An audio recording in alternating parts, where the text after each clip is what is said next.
మాజీ మంత్రివర్యులు మరి చిలకలూరుపేట నియోజకవర్గానికి మరి గతంలో ఎమ్మెల్యేగా గెలిచి ఆ తర్వాత మంత్రి స్థాయికి వెళ్ళినటువంటి సోదరి మరి విడుదల రజనీ గారు మన మధ్యలోకి వచ్చారు. రెండు మాటలు గ్రీటింగ్స్ తెలిపిన తర్వాత వారికి ప్రార్థన చేద్దాం. ప్రార్థన సహాయం కూడా వచ్చారు. వారికి సమయం ఇద్దాం. అయిపోయిన తర్వాత మనం ఆరాధనలోకి వెళదాం.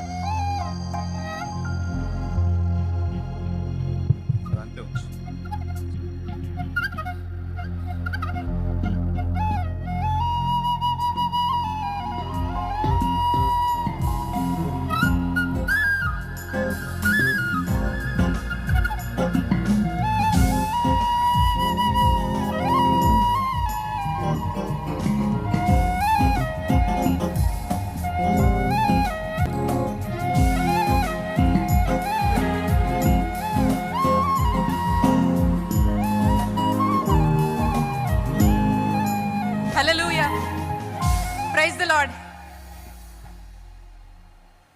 అందరికీ వందనాలు. ఈ రోజున మన ప్రాంతంలో కూటములు ఇంత పెద్ద ఎత్తున కన్నుల పండగగా జరుగుతున్నాయంటే దానికి కారణం ఎవరు? దానికి కారణం అన్న చెప్పాడు, యేసయ్య. యేసయ్యకు మనము కృతజ్ఞతలు స్తోత్రములు తెలియజేసుకుందాము. మళ్ళీ అడుగుతాను, దానికి కారణం ఎవరు? అయిపోయింది. నెక్స్ట్, దానికి కారణం ఎవరు?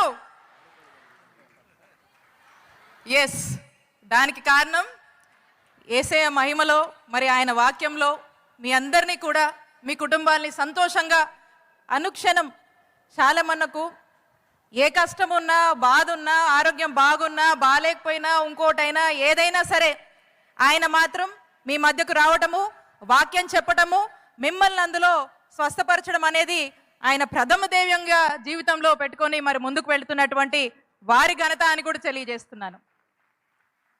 అందుకని మరి ఆ దేవుడు ఇంత చక్కటి కార్యక్రమము కూటములని చెప్పేసి అందరినీ ఈ ప్రాంతానికి చేర్చి దేవుని ఆశీస్సులు సాలమన్న రూపంలో మీ అందరికీ కూడా కలిగిస్తున్నందుకు ఆ దేవుడికి స్తోత్రములు. మరి సాలమన్నకు కూడా కృతజ్ఞతలు తెలియజేస్తున్నాము. ఎందుకంటే ఇక్కడ రాజకీయాలు అవసరం లేదు, మనకి పార్టీలకు అతీతంగా మాట్లాడుకుందాము. ఇది రాజకీయ వేదిక కాదు. కాబట్టి ఒక వ్యక్తి చేస్తున్నటువంటి మంచి పనిని, తన శ్రమని గుర్తించాల్సినటువంటి అవసరం సమాజంలో ఉన్నట్టుగా మన మీద ఆ బాధ్యత ఉంటుంది. కాబట్టి మరి వారికి కూడా మనస్ఫూర్తిగా నేను కృతజ్ఞతలు తెలియజేస్తున్నాను. మొన్న నెల్లూరు వెళ్ళాను ఒక పని మీద. అక్కడంతా కూడా మన పోస్టర్స్ కనిపిస్తున్నాయి. నేను వెళ్ళిన వీధిలో కూడా కనిపించాయి. వాస్తవంగా చెప్తున్నాను, నేను వేరే జైల్లో మా నాయకుడు ఒకడు ఉంటే పరామర్శించడానికి ఆ పని మీద వెళ్ళా. ఆ వీధిలో కూడా కూటముల యొక్క పోస్టర్స్ కనిపించాయి. ఆ వస్తూ ఉంటే ఒకరింట్లో భోజనానికి ఆగాము. ఆ బయలుదేరినప్పుడు అమ్మ వచ్చే వారం మీ ఊరే అన్నాడు. నేను ఏమనుకోవద్దు, శివరాత్రి తిరునాళ్ళకా అన్నాను. కాదు, కూటములకు వస్తున్నాను, శివరాత్రి తిరునాళ్ళకి మీ ఊళ్ళోకి రామమ్మా, డైరెక్ట్ కొండకి వెళ్తాము, మీ ఊళ్ళోకి వచ్చేదైతే శాలమన్న. మరి ఇది కూడా తిరునాళ్ళే, మన కూటములంటే కూడా తిరునాళ్ళలాగే జరుగుతూ ఉంది. ఏమి సందడి, ఊరంతా చిలకలూరుపేట అంతా చూస్తున్నాము. ఈ శివరాత్రి తిరునాళ్ళు కావచ్చు, ఇప్పుడు కావచ్చు, ఎక్కడ చూడు సందడే కనిపిస్తుంది. చాలా సంతోషం. ఒకటి గుర్తు చేస్తూ ఉన్నాను, యేసయ్య మాటల్లో చెప్పేది ఆయన అంతా కూడా ప్రేమ గురించే చెప్తాడు. ఏదైనా కూడా ప్రేమతోనే మనం జయించవచ్చు అని చెప్తాడు. కాబట్టి ఆ మాటల నుంచే, మరి అన్న వాక్యాల నుంచే మనం నేర్చుకుందాము. మనం అందరం కూడా ప్రేమ కలిగి ఉండాలి. శత్రువునైనా కూడా ప్రేమతోనే చూడాల్సినటువంటి అవసరం ఉంది. ఎందుకంటే తాత్కాలికంగా ఎన్నో అవమానాలు, వేధింపులు, సైతాన్ శోధనలాగా ఉన్నాయి. అయినా కూడా ఎన్ని అవమానాలున్నా, ఎన్ని అవమానాలు పడినా ఎక్కడా కూడా దేవుడు తగ్గించడు, హెచ్చిస్తూనే ఉంటాడు. దానికి నిలువెత్తు సాక్ష్యం ఇప్పుడు చూస్తున్నాం. ఈ సంవత్సరం కూటములు కూడా చూస్తూ ఉన్నాము. ఎక్కువ నేను లోతుల్లోకి వెళ్ళి మాట్లాడను. ఈ కూటములో ఇక్కడ ఉన్నటువంటి ఒక కూడికే కాదు, ఈ కూటముల ద్వారా మన జీవితాల్లో అన్న మాటల శాలమన్న మాటల ద్వారా, ఆయన యొక్క వాక్యం ద్వారా మీ జీవితంలో ఇంకా వెలుగులు నిండాలి.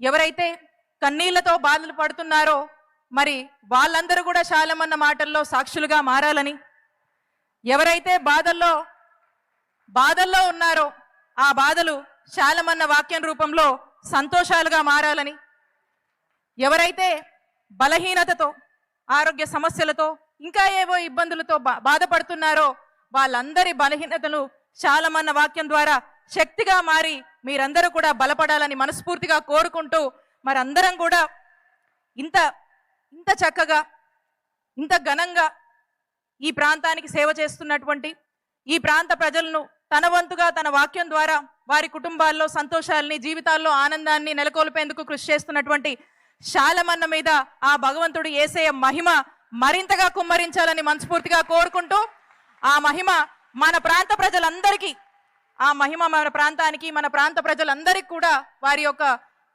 జీవితాల్లో, కుటుంబాల్లో మరింతగా వెలుగులు, సంతోషాన్ని నిలపాలని కోరుకుంటూ, మరి నాకు ఇచ్చినటువంటి ఈ అవకాశానికి తండ్రి సన్నిధి మినిస్ట్రీస్కి అందరికీ, మరీ ముఖ్యంగా శాలమన్నకు ఎప్పుడు ప్రేమతో, ఆప్యాయతలతో వెల్కమ్ చేసే మీ అందరికి కూడా పేరు పేరున హృదయపూర్వక కృతజ్ఞతలు తెలియజేసుకుంటున్నాను. Thank you. పాట ప్రతి సంవత్సరం పాట అడుగుతాను, అన్న కంటిన్యూస్గా పాడుతూ ఉన్నాడు. ఈరోజు లాస్ట్ డే నేను ఇబ్బంది పెట్టొద్దు అనుకున్నా, అయినా కూడా అన్న ప్రేయర్ చేశాక అన్న పాటలు పాడుతా ఒక పాట వింటూ మేము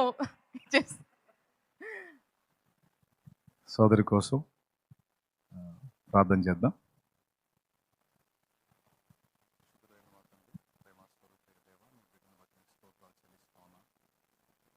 గతం గడిచిపోయింది, భవిష్యత్తు రాబోతుంది నాయన.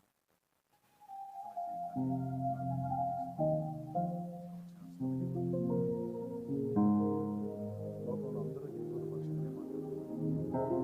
ప్రతి ఒక్కరు హిందువుల గురించి వెళ్ళాలి. మరి భారతదేశంలో హిందువులు,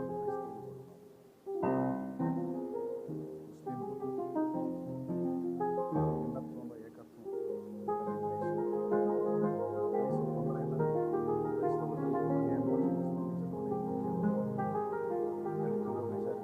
భారతదేశంలో దళితులు 17% ఉన్నారు.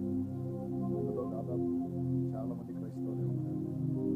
ఆ లెక్క చూసుకుంటే దళితులు, బీసీలు, ఓసీలందరూ క్రిస్టియన్ పర్సెంటేజ్ 2% కాదు, మినిమం 20 to 30 వరకు క్రిస్టియన్ పర్సెంటేజ్ ఉంది. ఈ స్పర్శను ఎరిగి ఈ దాసురాల యొక్క ముఖ్య నాయకులు జగన్ గారు కావచ్చు, సంబంధిత ఎమ్మెల్యేలు కావచ్చు, కొంతమంది ఒక మతాన్ని కొమ్ము కాస్తూ మాట్లాడుతున్నారు. ఒక మతం సపోర్ట్ చేస్తూ మరో మతం మీద ప్రశ్నించినట్టు విజయసాయిరెడ్డి కూడా మాట్లాడుతూ మేము విన్నాం. అలాంటి పొరపాట్లు మళ్ళా జరగకుండా కనీసం ఈ బిడ్డకైనా గుండె ధైర్యం ఇచ్చి క్రైస్తవుల పక్షంగా ఒక గళం వినిపించి క్రైస్తవుల మనోభావాలను కూడా సంతృప్తిపరిచి రాబోతున్న భవిష్యత్తులో ఆరాధన నీకే దేవా. మీరు కూర్చున్నారు ఏందో నాకు అర్థం కాల. ఆనందము నీవే కావా. మన మధ్యలోకి విచ్చేసిన సోదరికి స్పెషల్ థ్యాంక్స్ చెప్తా ఉన్నాం. వారి కుటుంబము, వారితో పాటు ఉన్న పరివారం అందరూ కూడా యేసు ప్రభు నామములో రక్షణ పొందుదురుగాక.